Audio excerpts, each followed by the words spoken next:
Jafar express operation कामयाबी से हमकनार, तमाम मुसाफिर बाजियाब, हमले में मुलव्विस तमाम 33 दहशतगर्दों को हलाक कर दिया। ऑपरेशन कामयाब हो गया, बम डिस्पोजल स्क्वाड क्लियरेंस कर रहा है।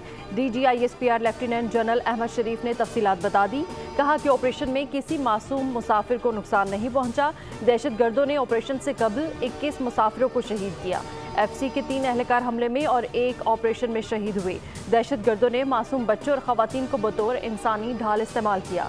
कल शाम तक 100 के करीब मुसाफिरों को बाहिफाजत बाजियाब कराया।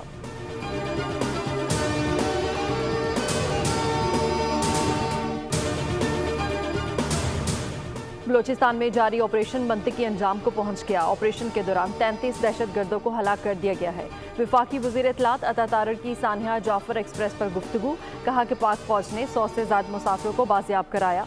पाकिस्तान में कुछ सियासी अनासर ने इस वाक़े पर भी सियासत की। भारतीय मीडिया ने भी वाक़े पर मनफी प्रोपेगेंडा किया।